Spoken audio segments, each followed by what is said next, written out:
Isang mabiyayang Sabado ng umaga sa ating lahat, mga kasolidrak. Nagpapasalamat tayo sa Panginoon sa panibagong umagang Kanyang ipinagkaloob sa atin.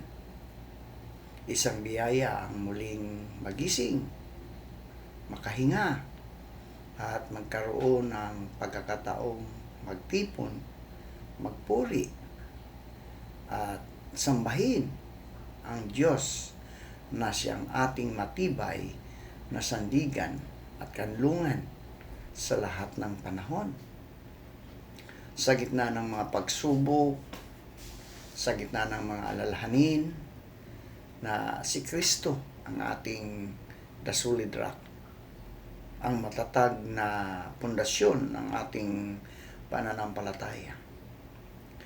Maaring magbago ang mga sitwasyon sa ating paligid, ngunit ang pag-ibig ng Diyos, ang katapatan ng Diyos, at ang pangako ng Diyos ay nanatiling hindi nagbabago. Sa umagang ito, ihanda natin ang ating mga puso at isipan.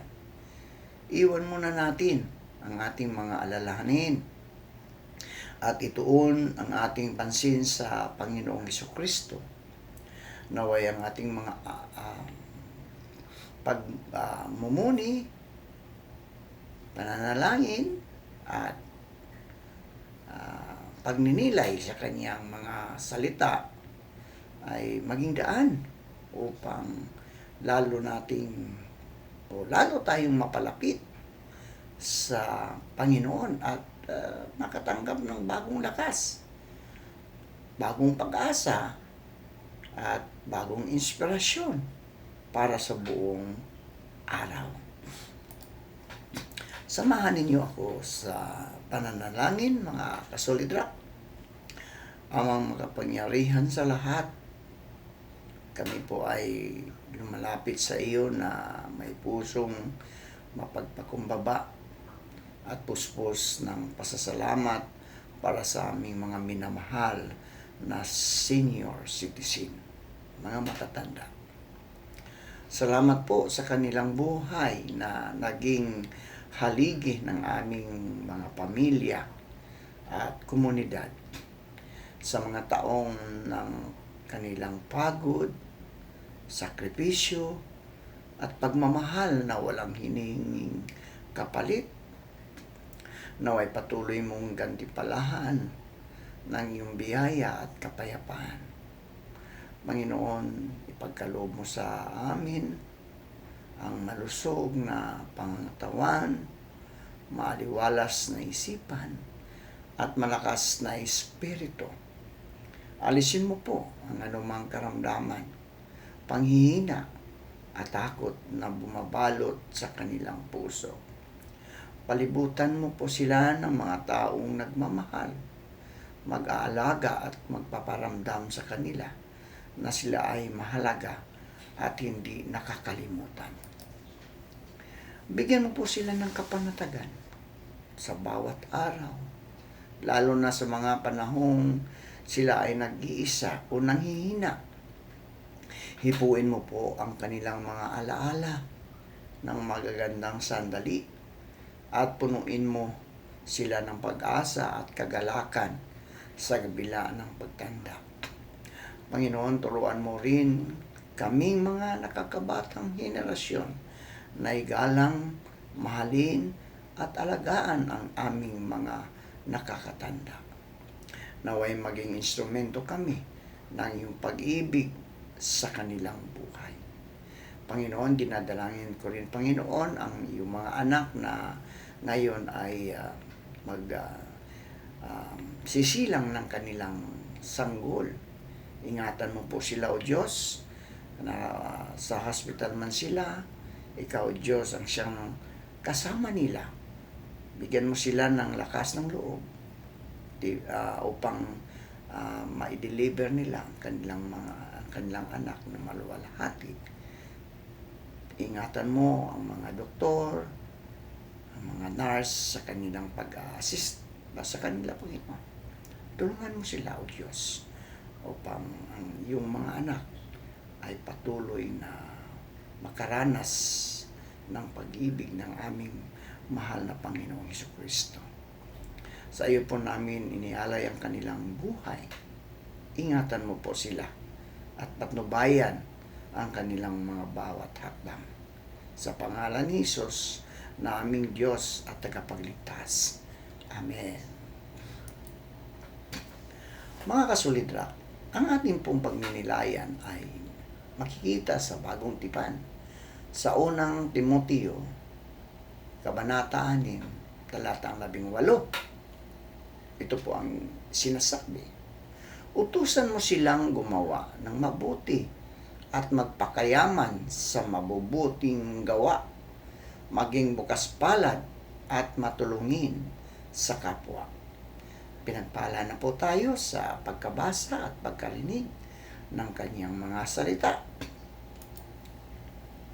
Mga kasulidra, sa talatang ito, malinaw ang paalala ni Apostol Pablo kay Timoteo tungkol sa tamang paggamit ng kayamanan at pagpapala. Hindi lamang ito utos para sa mga mayayaman, kundi para sa lahat. No? Para sa lahat ng tumanggap ng anumang biyaya mula sa Diyos, maliit man o malaki.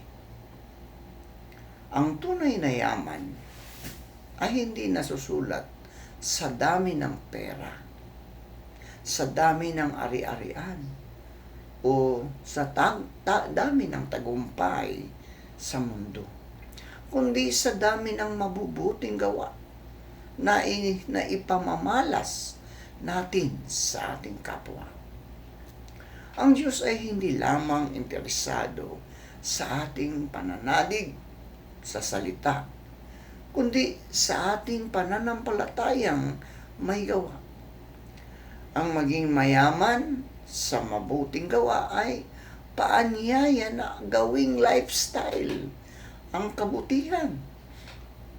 Hindi ito minsanang kilos lamang, mga kasulidra, kundi araw-araw, no? Araw-araw na pamumuhay ng may pag-ibig, pagtulong, at pagdamay. Sa isang mundong puno ng sariling interes, ang isang taong gumagawa ng mabuti ay nagiging liwanag. Ang simpleng pagtulong sa nangangailangan, nakikinig sa nalulungkot, pagbibigay ng pagkain sa nagugutom, o kahit pag-aalalay ng oras sa iba ay mga anyo ng kayamanang espiritual. Sinasabi rin sa talata na tayo ay maging bukas palad at handang magbahagi. Ito ay kabaliktaran ng pagiging makasarili. Ang pagiging bukas palad ay hindi lamang tungkol sa pera, kundi pati na rin sa oras, sa ating talento at pangunawa. Maraming tao ang nagiging mahigpit sa kanilang mga kamay dahil sa takot na mawalan. Ngunit sa pananaw ng Diyos, mga kasolidra, ang tunay na nagiging ligtas ay ang marunong magbahagi, sapagkat sa pagbibigay, lalo tayong pinagyayaman ng Panginoon. Hindi lamang sa material, kundi higit sa lahat ng espiritual. Ang kayamanan na tinutukoy ng Diyos ay hindi nasisira, mga kasolidra. Hindi ito nasisira. Hindi ito nananakaw. At hindi ito kukupas. Ang mabubuting gawa ay nag-iiwan ng bakas sa buhay ng iba. Kapag tayo ay naging daluyan ng biyaya, nagiging buhay na patutuo tayong ng kabutihan ng Diyos. Isipin mo, mga kasolidra, sa dulo ng buhay, hindi natin madadala ang pera, Hindi natin madadala ang ating ari-arian. Ngunit mga kasolidra, madadala natin ang mga buhay na ating natulungan, ang mga pusong ating napalakas, at ang mga taong ating naakay sa pag-asa. Ang hamon sa 1 Timoteo 6:18 ay napapanahon. Sa gitna ng kahirapan, sa gitna ng problema, at sa gitna ng pakikipaglaban, tinatawag tayo ng Diyos na huwag magsara ng puso. Maaaring hindi tayo mayaman sa material, ngunit lahat tayo ay may maibabahagi. Isang ngiti sa nalulungkot, di ba? May bahagi natin ang isang dasal para sa may pinagdadaanan. Maibahagi natin sa isang kamay na handang tumulong.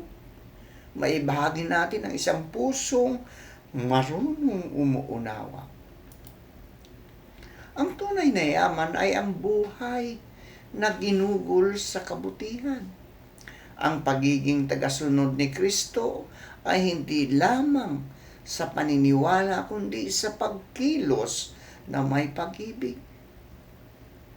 Kaya tanungin natin ang ating sarili, mga kasolidra. Ako ba ay yumayaman sa mabubuting gawa? Ako ba ay bukas palad at handang magbahagi? Naway sa ating pamumuhay, mga kasolidra, makita ang liwanag ng Diyos na nagmumula sa ating kabutihang loob. At sa gayon, tayo ay maging tunay na mayaman sa paningin ng langit. Tayo po ay manalangin. Aming Diyos na makapangyarihan sa lahat, kami po ay lumalapit sa inyo na may pusong nagpapakumbaba at nagpapasalamat sa inyong kabutihan at patuloy na pag-aaruga sa aming buhay.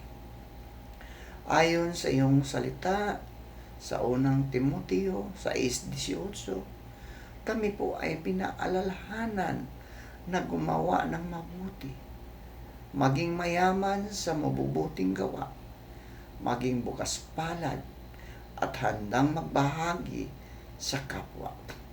Panginoon, turuan mo po kami ng hindi lamang maging mayaman sa material na bagay, kundi higit sa lahat ay maging mayaman sa pag-ibig, sa kabutihan, at malasakit sa iba.